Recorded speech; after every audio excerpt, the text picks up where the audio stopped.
नमस्कार प्रिय छात्र छात्राएं, मैं जितेंद्र कुमार अमन कंप्यूटर शॉर्ट हैंड सेंटर आपका हार्दिक स्वागत करता है और आपके उज्जवल भविष्य की कामना करता है। आज आपके साथ अभ्यास 5 की शिक्षा दी जाएगी आपको। जो अभ्यास 5 में क्या है, जो आज अभ्यास 4 तक पढ़े हैं आप। निम्नलिखित रेखाचित्रों को हिंदी में लिखो और रेखाचित्रों का सावधानी से अभ्यास करो। पहले आपको लिखना है, तो इन्होंने कहा है कि हिंदी में लिखो। तो चलिए मैं आपको लिखवाता हूँ। और हिंदी में क्या लिखना है, बात तरीका वही है, शॉर्ट हैंड से हिंदी हो या हिंदी से शॉर्ट हैंड हो, तरीका एक ही रहता है, बस प्रैक्टिस करना होता है। तो अगर आप अच्छी तरह से अभ्यास 4 तक पढ़ाई किए हैं तो इसमें कुछ नहीं है, ये पक्का है, क्योंकि आपने किया है तो क्लियर है। फिर भी मेरा मानना है, किसको कोई बच्चा कमज़ोर है या तेज़ है, तो सब बच्चों के लिए हम वीडियो बना करके डाल देते हैं इसमें, कि आपको कोई भी कठिनाई हो, कोई दिक्कत हो, समझ नहीं पा रहा हो, तो आसानी से घर बैठ के समझ सकता है मेरे यूट्यूब की चैनल की वीडियो के माध्यम से, और वो अपनी पढ़ाई कर सकता है। तो मैंने कल आपको ये अभ्यास 4 पढ़ाया था, तो आज हम 5वां पढ़ाने जा रहे हैं भाई। तो चौथी कंप्लीट होनी चाहिए भाई, ये मैं बार बार कह रहा हूँ। तो एक्सरसाइज मतलब अभ्यास 4 नहीं 5 है, ये है। इसमें आपको ये करना है, नंबर 1 नंबरिंग भी करो। इधर वही बात है, चाहे शॉर्ट हैंड से हिंदी कुछ भी हो, तो हमें अक्षर पहचानना है। तो अक्षर पहचानना है, तो देखो ये अक्षर जो समझाने के लिए मैं क्या करूं, तरीका अपनाता हूं। ये क्या है, ये पा है, पा है, तो मैंने लिखा पा, ठीक।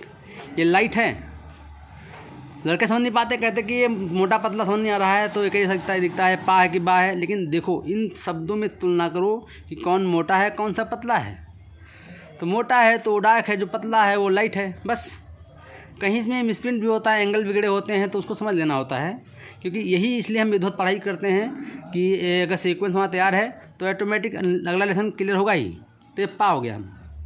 अब देखो भाई, तो ये आपको लिखना है क्या, ये जा है, तो ये डार्क है। दूसरा वाला ये क्या है, ता है।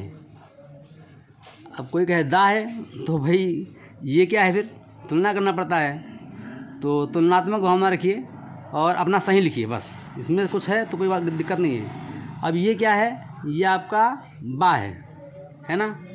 तो ये आपका बेटा बा है, और ये क्या है, सा है, ये सा है, ठीक।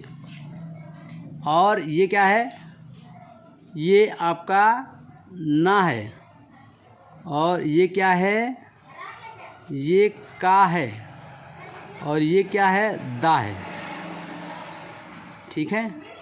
तो मैंने कहा था शुरू से हर वीडियो में कहता हूँ कि सीधे लिखना होता है। फिर आप वीडियो देख के लिखेंगे, पढ़ेंगे और फिर इसकी प्रैक्टिस करेंगे। लेकिन मैं आपको पढ़ाने के लिए अब मैं नंबर 2 लिख रहा हूँ, क्योंकि मैं अब ये क्या है, माँ है, ये माँ है। देखो ये माँ है कि नहीं, बोलो भाई। ये माँ है, ये क्या है, ये टा है, तो ये टा है। ये क्या है, ये ला है, तो ये ला है। ये क्या है, ये उर्दू का फ़ा है, तो ये फ़ा है। ये आगे का क्या है, चा है, तो ये चा है। तो आप लोग समझते रहिएगा, ये क्या है, ये चा है। और ये क्या है, अड़ा, ये ऊर्ध्वगामी अड़ा है, जिसकी डिग्री गिरी हुई है, ठीक है। और ये क्या है, वा 45 डिग्री पे, और ये है हा अधोगामी। तो हमने 1 2 बताया, हम साइड में लिख रहे हैं, लेकिन आपको साइड नहीं लिखना है, आपको नीचे लिखना है, ताकि प्रैक्टिस करना पड़े।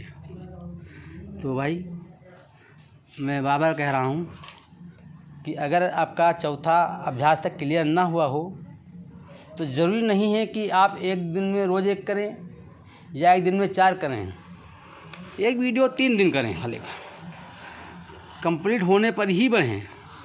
जो बच्चे हमसे पढ़ते हैं ऑनलाइन या ऑफलाइन, उनसे भी मैं 3 कहता हूँ कि कंप्लीट होने के बाद ही आपको आगे बढ़ाया जाएगा, तो उनको नहीं बढ़ाता हूँ। लेकिन आप लोग तो अब यूट्यूब पे हो, एक दिन में चाहो तो 10-5 पढ़ डालो, लेकिन ये गलत होगा, ठीक है। तो कोशिश करें। तो ये क्या है, एम क्या होता है, ये डार्क होता है। ये आपका मोटा मा है एम, ये सा है ना, ये भा है, और ये आपका हा है, ठीक है। वो ये त्रा है, ठीक है। और ये आपका ठा है, और ये लाइट है। और देखो ये आपका ढा है, तो क्या हो गया, ये आपका डार्क हो गया। और ये आपका फा है। आप कोई कहे भा है तो भाई भा करो तो डार्क हो, लेकिन भा है नहीं, समझे ना। ये भा है मतलब फा है। तो आपका ये हमने 3 तक क्लियर कराया, तो पहचानना है मेरे भाई, ठीक है। इसी प्रकार अब आगे आएंगे। ये चौथी, ये क्या है, वा। ये क्या है, वा। ये रा, ये रा। तो वा आपको ऐसे लिखना है सीधे। ये रा अधोगामी, ये रा अधोगामी, ये ना, ये, और ये माँ आपका ये, समझना भाई। और ये आपका क्या है, ये था कह सकते हो, लाइट कर देना, कुछ मिस प्रिंटिंग होती है, मोटा पत्थर नहीं आता है, तो था ये। और ये खा है, खा कहो या घा कहो, खा कहो तो लाइट, घा कहो तो डार्क। और अब ये क्या है, ये भा है, ये भा है। नंबरिंग भी करना मत भूलें, पाँचवा। और ये धा है बे, ये भाई धा है, समझे, ये डार्क है, समझ रहे हो। और ये जो डा है, और ये लल है, अधोगामी बनाए लल। ये आपका रा है ऊर्ध्वगामी 45 डिग्री पे। ये पा है, ये छा है, और ये त्रा है। तो आप लोग समझ गए, ये त्रा है। तो मैंने कहीं किताब दिखाई, कहने दिखाई है, तो अपनी किताब से देखेंगे, मिलाएंगे और करेंगे। तो भाई ये आप विधिवत इसको इधर लिखें, फिर 2-3 पेज प्रैक्टिस करें, क्लियर हो जाने के बाद ही आगे बढ़ेंगे। ये मैं बार बार कह रहा हूँ, तो आप समझते रहिएगा, करते रहिएगा। जितना अच्छा करोगे उतनी जल्दी आगे जाओगे। तो अभ्यास करें। और भाई मेरी वीडियो अगर आपको पसंद आ रही हो, उपयोगी हो, तो इसको लाइक करें, सब्सक्राइब करें और शेयर करें। दूसरे भाइयों को शेयर करें और उनको भी बताएं। तो ठीक है भाई, जय हिंद, नमस्कार।